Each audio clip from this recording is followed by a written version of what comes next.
Well, thanks very much. Look, it's certainly a great pleasure to be able to talk to you all today about our forthcoming paper that it's coming out in Methods in Ecology and Evolution. Um, we're going to be talking about basically how to collect 360-degree images using action cameras and other inexpensive 360-degree cameras, and then use our app that will be forthcoming to undertake a whole range of different ecological surveys for macroscopic ecological variables. So my colleague is with me here. The two of us put this together. Nunzio has led the package development, and it's basically been a joint effort. So while I'm presenting this, very much Nunzio will be present for answering any questions that you might have at the end. So Nuns and I both work in CSIRO, which is Australia's national research agency. Specifically, we're in the National Research Collections branch.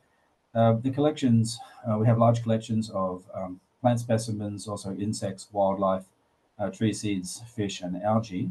We're in the herbarium, and our job essentially is to do outreach science, so improving accessibility to plant specimens and other collections, and then working on Australian biodiversity and new techniques to survey and monitor those. So what we're going to cover in this webinar is why did we develop this app, how we kind of got from just doing field surveys by traditional means to this overall workflow. We're going to talk through the structure of a workflow from cameras that you need and other technology all the way through to data analytic tools to use data that we produce using the app itself. So there's a little bit of technology involved, and we'll be going through some R code, but not in tremendous detail. So if you've got some familiarity there, that would be great, but it's certainly not necessary for the talk. So we'll be discussing just the nature of image collection and preparing images for importation into the app. And then we're going to give you some demonstrations about how to actually use the app itself to extract data from the images and then to apply it to your ecological or other types of studies. So getting to why we did this, Australia was struck by very serious and one of the worst droughts on record between 2017 and 2019. It affected most of the continent, but it was particularly severe in southeastern Australia and also in Central Australia. And in Central Australia, maybe some of you have been there, but it's home to Uluru, Ayers Rock. And our study site was actually in Uluru-Kata National Park, so it's an iconic part of landscape within Australia. What was noticed out there in about 2019 through to 2020 was very significant dieback of native vegetation. Rainfall was extremely low for a protracted period. And this caused considerable concern because of its biodiversity and also cultural value in the entire region, really. And so our job was to identify key refugial areas for certain species and really just to quantify the impact of the drought on different woody taxa and also grass taxa in the area.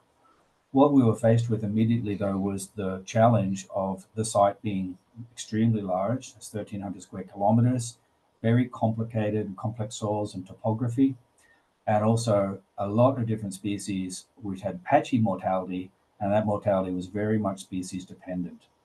So we had this, we were met with a very significant challenge in trying to figure out how to scale up from conventional surveys that I've done for most of my career through to enabling large-scale geospatial models of the scale that we've just mentioned.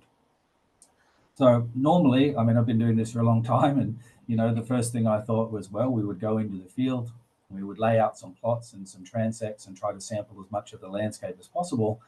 This is quite a laborious task, and given the scale of the area, it became very quickly apparent to us that this just was not an option. We needed much more comprehensive data collection across this whole study region. So that was what we were trying to achieve. And what we constructed over about a year or so was a workflow that enabled us to rapidly collect imagery from the entire study area, extract images and collect those images, process those form them into a KMZ, which embeds those images. And then, most importantly, we developed a package to import and read those files and then extract data from them using annotation tools. And what I'm going to work through with you today is each step in this workflow, and then we'll just have a talk about some of the specific analyses and applications that we've done, and some that are that we're kind of a little bit blue sky, but we're heading towards. So there's a whole range. Look, this work has been enabled by just the growth and great improvements in action cameras and drones in recent years. For around $1,000 you can take your pick now of several really high quality cameras that are GPS enabled that will allow you to take 360-degree imagery. We've been focusing very heavily on the GoPro Max, but we've also used Insta360s and also DJI drones. Those vary in resolution from 5.7K to more than 12, but they're all super good enough to collect a lot of ecological data once you're able to render those 360-degree images into panoramic mode, which we'll obviously come to. You'll also need a few accessories if you're planning on using these techniques in the field. You'll need a power bank that will allow you to run GoPro Maxes and others for hours, literally. A long power cord, an extender pole, and a backpack, which is a very simple mounting technique, but we'll show you how it works. And it allows you to quickly cover terrain, which was really key for us. So it's not expensive to get set up with the cameras and accessories to do this work. So, as I mentioned, we were trying to cover this very large area. What we had originally done was laid out 30 quadrats, and we were going to sample plots in each corner. These are large quadrats. I mean, they're 1 kilometer on the side, so they're 4 kilometers long in total. And that was not going to be nearly enough data points to be able to survey this landscape adequately to generate geospatial models or really any of the kind of analyses we were trying to do. So what we did was we used this GoPro setup, which we have an image of in a moment, and we walked each one of these 4 kilometer long square transects, and we collected images all the way along. So we're talking thousands and thousands of images. And the images that we're interested in here are equirectangular JPEGs, and we'll get onto the format issues there. But basically, we're collecting images that you can then render into panoramic mode, and this enormously increased by many orders of magnitude our ability to sample the landscape. This is, look, it's a simple setup. Here I am just walking and trialing this in the early days. It's just a backpack, and inside I have a power bank, a mounted pole with a GoPro Max on top, and we're able to walk for several hours without flattening a power bank, collecting in this case video imagery. So that's the basic setup, and it was effective and a quick way to cover a lot of terrain. Right, so many of these cameras will produce JPEGs, but you can also, if for some of the other cameras beyond GoPros, you can also use custom software if you like to generate JPEG images. If you collect video, it's somewhat of a complicated formatting issue. We're developing scripts and have used them to extract JPEG images from out of these video files. So you can contact us for some help on that as well. But if you're interested in collecting stills, then it's a relatively easy process. But both are possible. And once you have these images from your transects or whatever it is you're sampling, then we need to pre-process those into a format that we can read them into the package. Now, for that, we're going to shift into looking at some GitHub repositories that have scripts that allow you to do that. So this is Nunzio's GitHub page. It has a series of repositories in it, all of which we'll be looking at today. So definitely you're going to want to visit this site and have a look at these. One of the repositories contains the pannotator source, and although that's easy, you can get that on CRAN now. There's a a help vignette, which provides all the information you need really to use the app successfully. There's a pannotator analyze repository, which has scripts that allow you to that help you analyze code if you want to. We use it in ours, and you may well want to use that. Here and we'll come back to all those. Here we're interested specifically in the pannotator collect repository. So in that repository, there's a series of files. It's set up as an RStudio project, so it's quite convenient, I hope for you. Inside there is a GoPro Max to stills to KMZ converter, which converts your JPEGs, your image files into a KMZ. And in this instance, we're just going to run you through an example with 4 images that we collected in Central Australia, just because it's quick to run. We will run the code in this demo. And that's a rectangular image. And you can imagine if that's wrapped around into a sphere, well, then you're able to look in 360-degree viewing mode. And that's what we'll be doing when we use the app.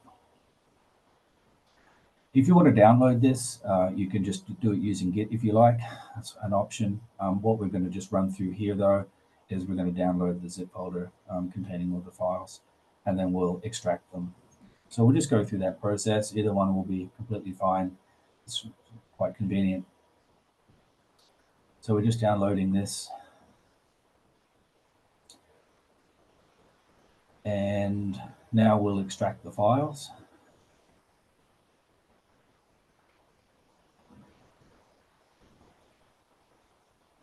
And we'll open the folder. And we're ready to go. So we're going to start here the pannotator collect RStudio project. Right, so we're ready to go, and what the next little demonstration we have here is to take your JPEG images and combine them and convert them into a KMZ file.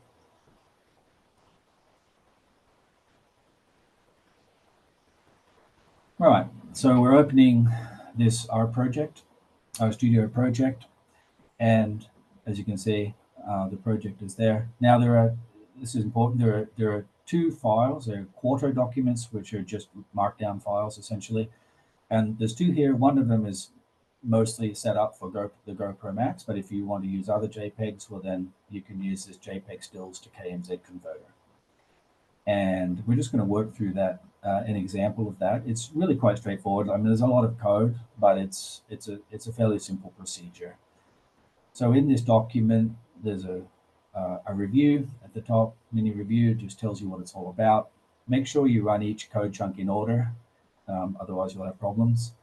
And now let's talk about the specific workflow involved. So, well, we're going to check and install required packages. And then we're going to work through some user options. This is important because we want to be able to select certain images. We need to be able to manage those properly and sample from them. The first step is to rename these files. And what we will do is prepend these or add to the front of them a date and timestamp of when they were collected. It really helps for file management. We'll also subset. We have the ability to subset images based on a minimum distance apart. That's useful because if you're using video, then you can have thousands and thousands of images that are very close together. We might just want to sample, say, every 20 meters. We're going to add overlays to the images. This is really essential for sampling, especially on the surface, on the ground. And we'll come back to that as we go through the code. And then we will generate a KML file. And then after that, a KMZ. And these KMZ files are easily viewable in Google Earth, and so we will do that as well. Right, so we're ready to basically run through these scripts. The first code chunk is just installing the packages you need. That's straightforward. There's 2 ways to set the user options I mentioned. You can do that even manually in this code chunk, but if you don't want to mess around with that, you can use the next option, which is a GUI version with pop-up dialog boxes. And in this instance, it's prompting us to select the folder that contains your images. And here they are in this folder. We'll also set, let's say, 5 meters between our images, And we do want to add an overlay for sampling purposes to each one of these equirectangular JPEGs. The overlay is a PNG file. I'll show you what they look like, but essentially it's a transparent file that we put straight on top of the JPEG. And that's it. 3 options there. Now we want to make sure that those options have been set correctly. And we just run that code chunk. So it's a pretty straightforward procedure. You shouldn't have any problems with any of this. The next chunk is to alter the file name, and that adds the date and timestamp to the start of the image name. And there you can see that that's been successful. It's just a check. And the next code allows you, calculates the distance between each one of your images, because they're all, of course, geocoded images. Now we want to call that function using the user options that we set, which is 5 meters apart. And this then extracts and puts the folder into a new folder, each one of the images at that specified distance apart. In this case, it's all of them because they were all quite a long way away. Now the images, adding overlays to images is, as I said, quite important. What we did here was we laid out a plot that had a 10-meter radius, and then we took an image of that using our camera. We also had a stick that was marked out in 1 meter increments. What this allowed us to do is generate then this overlay, which broke up a plot 10 meters radius into a range of different areas. That's useful for sampling cover, and then we converted that into a transparency, and that's what that is. This will make a lot more sense when I show you what they look like when they're overlaid. This chunk of code adds that overlay to your image, and that's been successful. It puts them into a new folder, same name, but with overlay. All right, so we have now our overlaid images. And there's another option there to run a different code a different way, but we're not going to look at that. This code generates the KML, and this one generates the KMZ file. So we wanted to get through this, and you can see the KML and the KMZ are both in this document. So it seems somewhat complicated, but it's actually straightforward. If you just download this R project and run it, it will work fine. And now we have the KMZs, and we're basically going to be ready to start to import those and start using the app itself. What I did here was, first was I uploaded that KMZ file into Google Earth Pro. What you can see here is each one of these white pointers is a location, geolocation of one of the 4 images. And I've clicked on one here and just showed you what that equirectangular image looks like at that exact point. And we've also overlaid here. You can see the overlay. That's going to make a lot more sense when you see it in 3-dimensional and 360-degree mode. So that's just a check to make sure everything worked well, looks good. And now we're going to be ready to start using the package. And really this is the heart of the talk that we're giving you, is how to use this package to extract data from these images that's geospatially explicit. Okay. So what I'd like to draw your attention to here now is the pannotator package vignette. It's got a lot of great information in here that you really need to read to use the package well. And there's a web version which we'll have a close look at. Now inside, and also in the pannotator collect repository, is a quarto file, just some R code that will install and run the app. And here we're going to have a look specifically at the vignette. So it goes through minimum requirements that you need. This is all pretty straightforward. The package is now on CRAN, and so you can use that line of code to install it in R. There's also a development version you might want to have a look at, because we're continually updating and making improvements to the app. And then there's 3 lines of code that you need to actually run the app. And we'll show you how to do all this in a moment. This is what the user interface of the package looks like.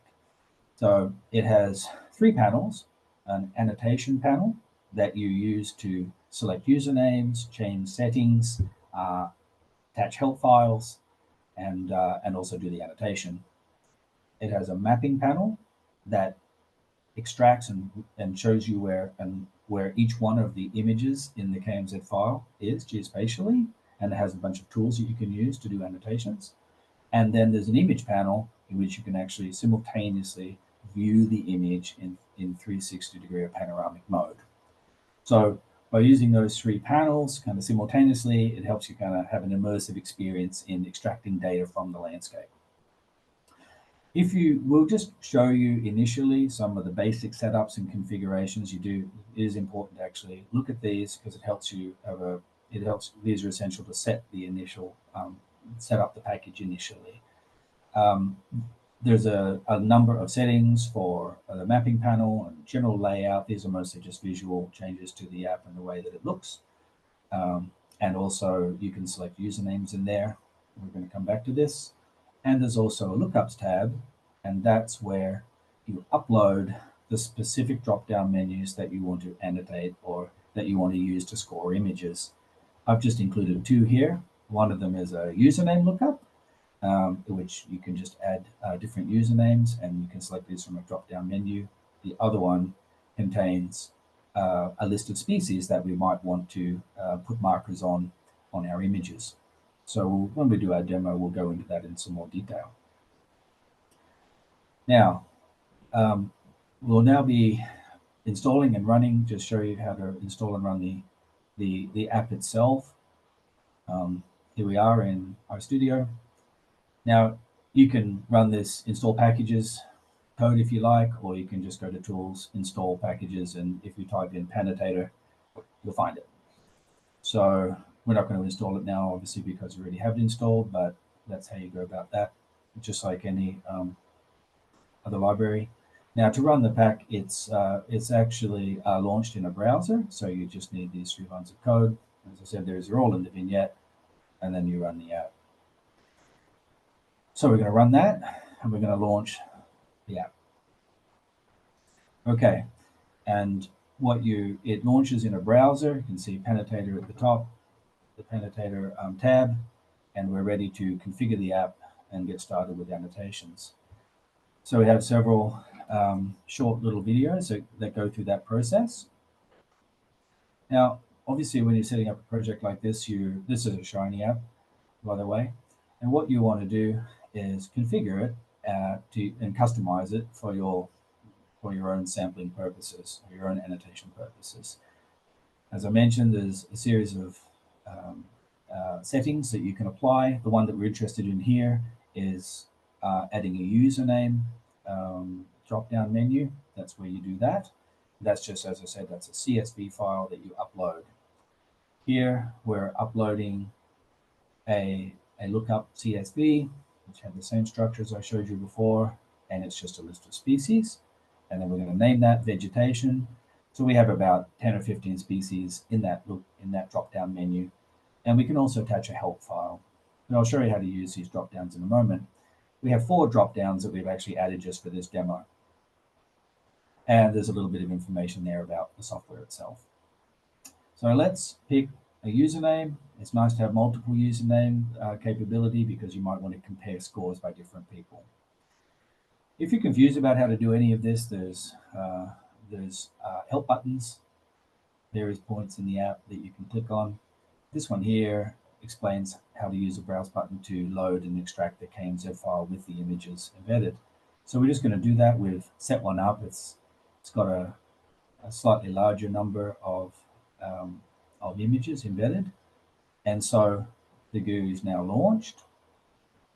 And in the mapping panel, we just want to zoom in and have a look at it. You can do that either just by scrolling in, or you can use the tabs on the side to zoom in. Here we're using Esri satellite imagery just to display them, and it's nice to be able to see your individual plots or sample points through the landscape. By default, the first image in your KMZ file loads, and it's surrounded here by a little blue circle, just indicating which one that you're looking at. You can navigate between all of the image in your KMZ file. So this shows you the value of having all of these embedded in a KMZ.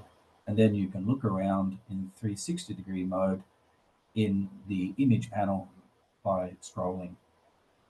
And you can also go to, so you can look at that. You can also go between the images and you can view them in full screen mode, which just helps for sampling purposes. Recommend having a high quality and fairly large monitor for this. But if you have a sufficiently good camera, you can get very, very good detail by using this full screen mode. Right. And I was also going to mention here that it's possible to simply, so you can click on any one of the yellow points on the landscape, and that will take you to that image. And you can also use this image to annotate drop-down menu to navigate through them. So that's how you basically navigate the app itself. And then now we're just going to have a couple of demos about how you actually get data out of, extract data and from the slides themselves, from the images themselves.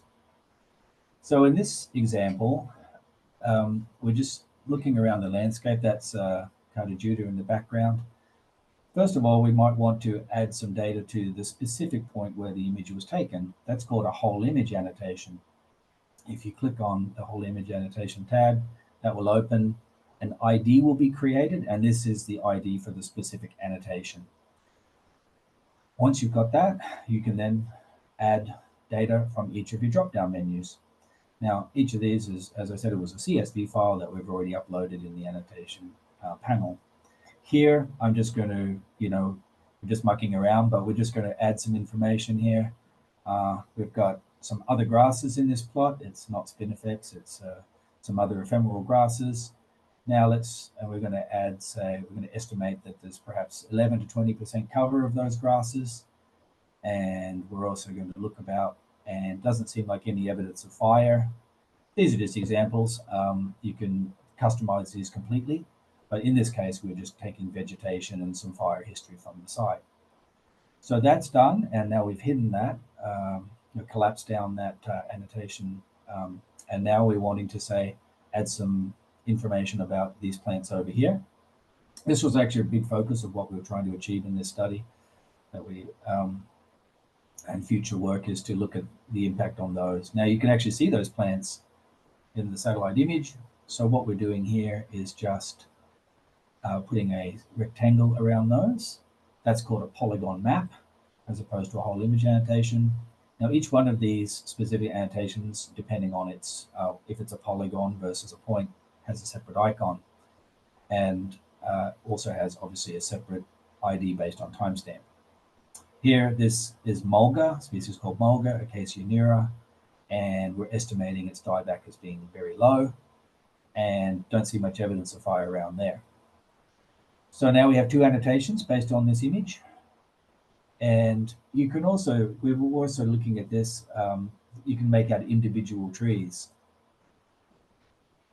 individual plants. It may not be efficient, or it may not be possible to draw polygons or rectangles around them on the mapping panel. So instead, in this case here, we're just going to drop a point. And that point is a point map geometry. So that will record, like in the annotations, you'll be able to, which will come to, you'll be able to see the geocoordinates of all of these. This happens to be a species called Grimbia opaca, and we are just going through the process of scoring it. In this case, it's got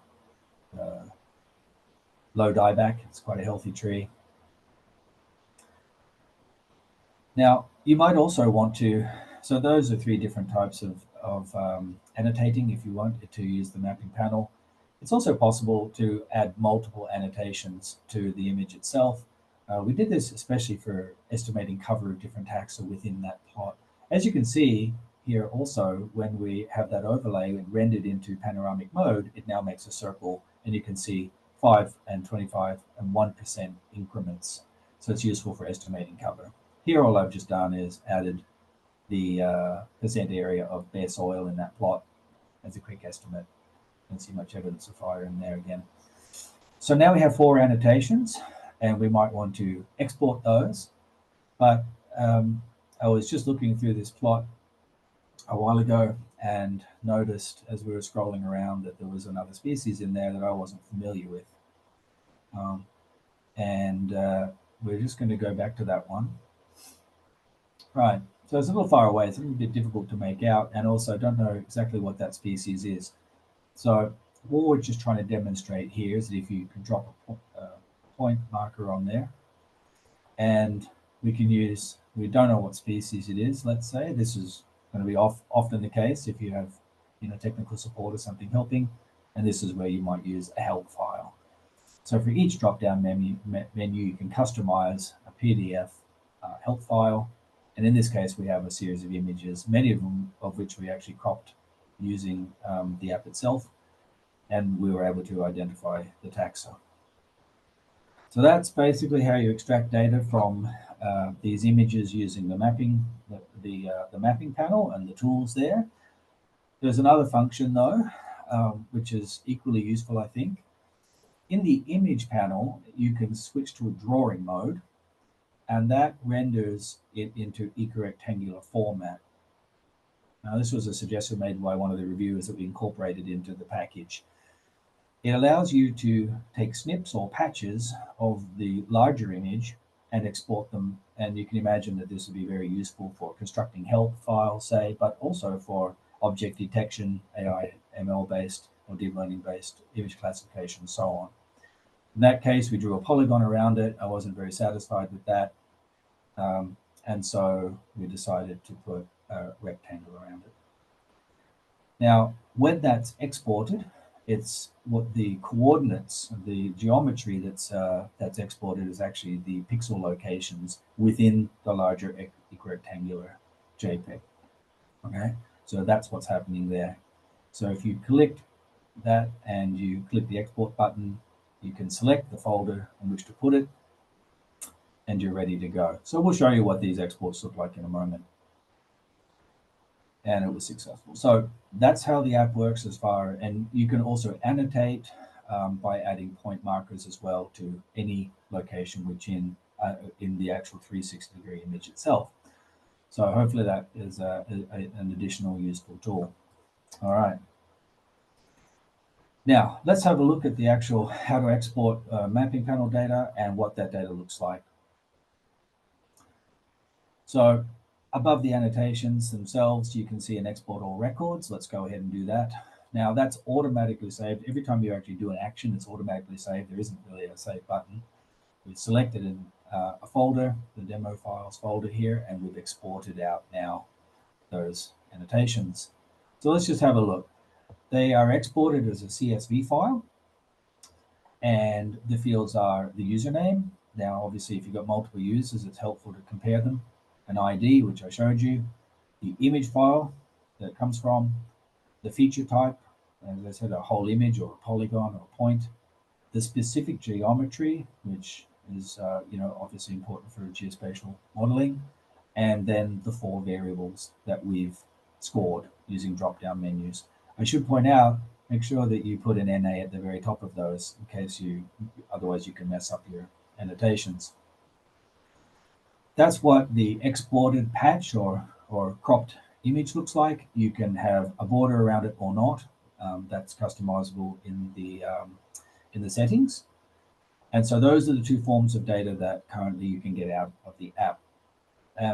What I want to do next is show you some of the analyses that you can do with data of this kind. I'm sure many of you are going to be really familiar with using geospatial tools, but these are some of the applications that we used, that we use it for. So I just want to turn your attention here to the pannotator analyze repository now. I don't have time to go through all of this. There's a lot in there. The pannotator analyze repository has an analyze component or pannotator examples auto file, which I said is just a markdown file, and it also has a validation one as well. Both are quite long. We're just going to focus here on the examples. The examples here are really the ones that support a lot of the images that are used to create many of the images that we report in the paper. The validation is just how we compare data extracted using cameras versus conventional field methods. So looking at the pannotator examples, there's a lot of code in here. You have to work through it. But this is just, for instance, a rendering of a map of all the species that we recorded in one transect. well, all the woody species. And you can imagine this is extremely useful for mapping species distribution modeling, any of that sort of thing, community boundaries, and so on. We've also collected data on size and cover of different species. This is spinifex, Central Australian grass, different size classes. This is some demographic data that we collected from desert oak, which is a tree that grows in Central Australia. Maps of burnt versus unburnt populations, and maps of different tree size classes. So we have the capacity here to, to record really useful information on species distributions, biodiversity, tree health, and tree size classes, so demography.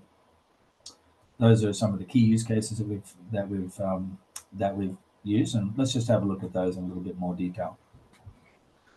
Right. So first of all, we've done a little bit of all of these things, and there'll be forthcoming papers. Some of them you'll find in the Methods in Ecology Evolution paper. Now, in the top left, this is the sort of data that can come out of this this approach purely by, well, unexpectedly. As we were walking and through our plots and then going back through them using the app, we started to realize we could see buffel grass, which is a terrible Central Australian weed. And so in that top left image there, we actually were able to predict the distribution. We've used some geospatial modeling tools, which I'll show you in just a moment, to generate those maps. And that can be done for many, many different species. So weed mapping is one possible option. As I mentioned before, if you have the ability to go into these images and extract patches that contain species of interest, you can construct help, and you can also move down the path of object classification. And we actually are doing this at the moment. We have some colleagues who are planning to use this as an identification tool for some weeds in Northern Australia. So if we have enough images, we can train a deep learning model that hopefully then can identify them in video that we might record just by simply walking through a forest. Also, I showed you some community ecology-based work that we've done, and some demographic work based on species cover and size, which is in this case we've worked on spinifex, and as I mentioned, tree crown health. I've done a fair bit of this back in the past, even during my old PhD days. And a lot of this is just done by scoring trees, by looking at comparable images and trying to estimate the amount of dieback. But here it's actually repeatable, and you can go back anytime you like and resurvey if you like, and you can have multiple people do it, and so you can get an estimate of the general variability in interscore variability, I guess. And also we've obviously, if you're using drones for canopy work, well, then you can use the app to kind of, I think, pretty efficiently go through a lot of images and score them for canopy detail as well. So as I mentioned, using overlays helps a great deal. If you're sampling on the ground layer, we set the camera 3.2 meters above the ground. That allows us to see some of the bigger plants. You may choose to just do much smaller areas. We have colleagues who are doing that, or you may choose to set the camera up higher. Or of course, if you're using drones, well, then you'll be higher still. But basically, you can lay this out to do some pretty effective scoring of cover.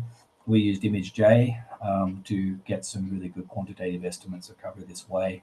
And in the data validation study, we were able to show that these were closely related, in fact, superior many times to what you would get using conventional scoring or cover estimations. And on the right, just some example data that you might get out of that. All right, so one useful thing in Australia in recent times has been the ability to map fire impacts on different taxa. In the bottom right-hand side, here we have a species called desert oak, and it's an iconic species in Central Australia. That's a patch that was burnt in 2019, and we're able to score those for canopy health using the app.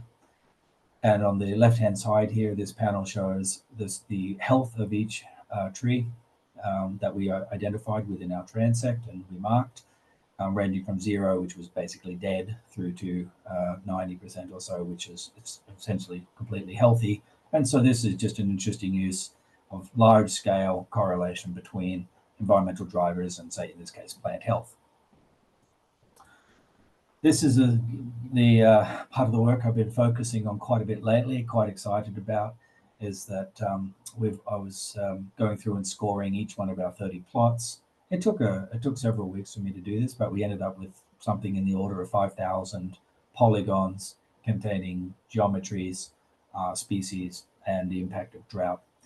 And so in this instance here, we're able to combine that, use the polygon data to inform and satellite data then to generate geospatial models covering the entire study area down to 10-meter resolution. And the models have turned out to be very good. And the reality is this would just be completely impossible to do, I think, using normal surveying, and extremely expensive. So this is, I think, one of the main uses of the app, and it's certainly think anybody can do this now. As I mentioned, we can also determine now live and healthy stands of different species. As I mentioned, mulga is one of the species we're interested in, and this is just an example of a 10-meter resolution map showing dieback of mulga in that landscape. And the little white dots that are going across there are the actual images that we use to survey this area. So that's another use that we think is quite good as well. All right. So that's a bit of a quick overview. I hope that's been good. Look, I'd really like to thank Harriet and Natalie. They've been absolutely fantastic in helping us through this process. Haven't actually done a talk like this before, going through an app, and I think the Methods in Ecology and Evolution team have done a great job in setting this up. I'd like to thank our collaborators. We had many people helping us out in Central Australia with this work, and especially the Anangu traditional owners, who were very gracious in letting us use the land and gave us some great pointers on how the landscape works out there. We're really happy to collaborate with anybody. This is all free, of course, or it's all publicly available. And if you have any questions or would like some help in getting started, then we're more than happy. Nunzio and I are both partners in this, so email either of us and we'll be able to help you out. And as I said, you can go to CRAN and have a look at the pannotator app there. You can go onto GitHub and look at Nunzio's repositories. Definitely recommend you do that. And as we've said, there's a paper forthcoming in Methods of Ecology and Evolution. So thank you very much for the time. I really appreciate it.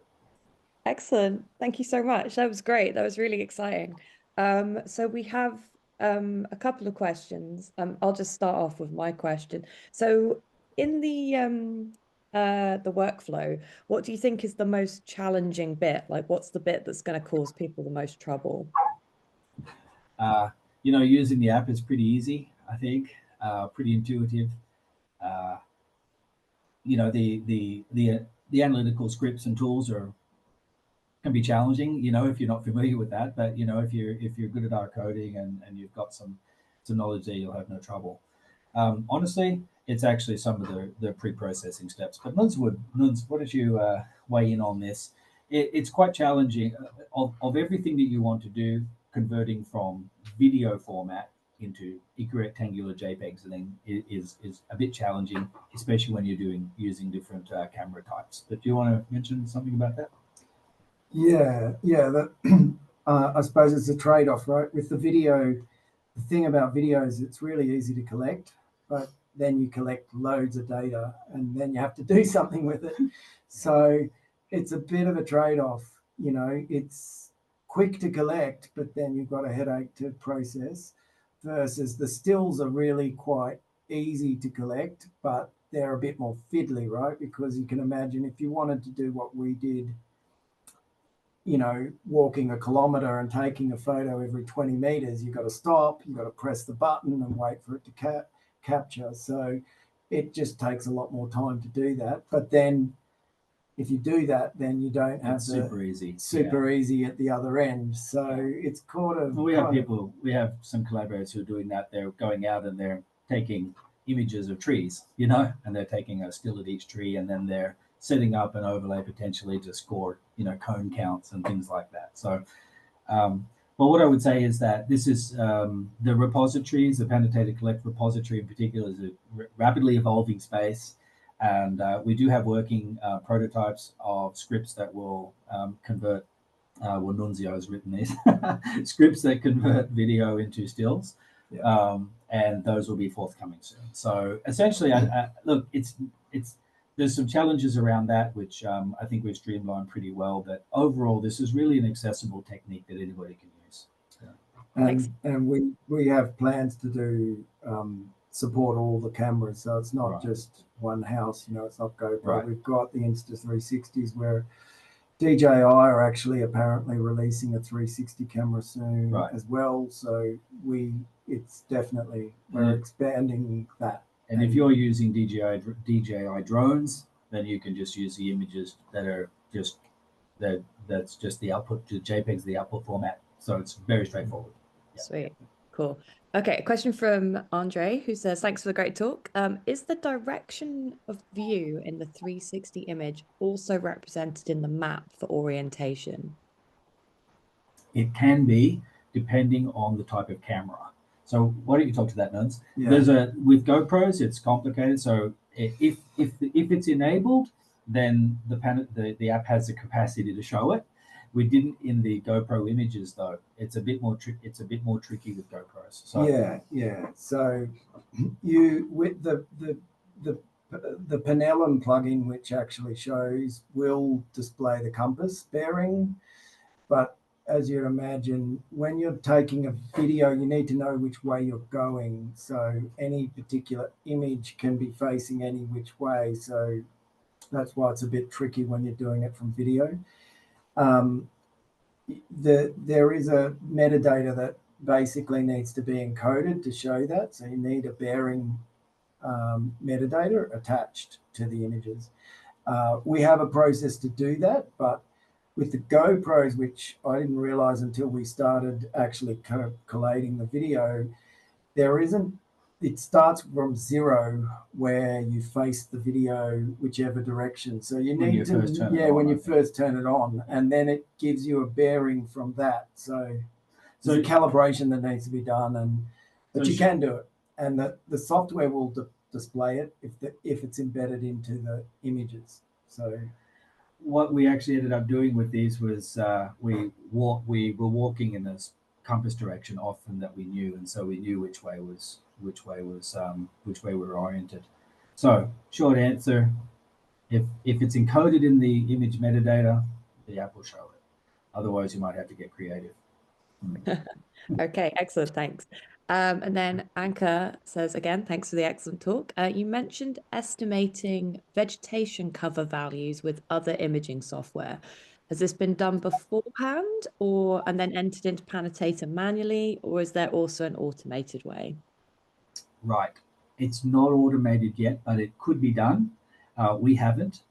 So what we're saying there is that if you take you can take an actual screenshot of the app, right, using the app, or you can just take a screenshot of the plot that if you remember that circular overlay. If you take a screenshot of that, you can use the ImageJ software, ImageJ, and you can actually draw on that, and then you can estimate percent cover by drawing literal shapes on, and then you can also get the area, and so it's in pixels, right? But it's a percentage cover estimate using ImageJ.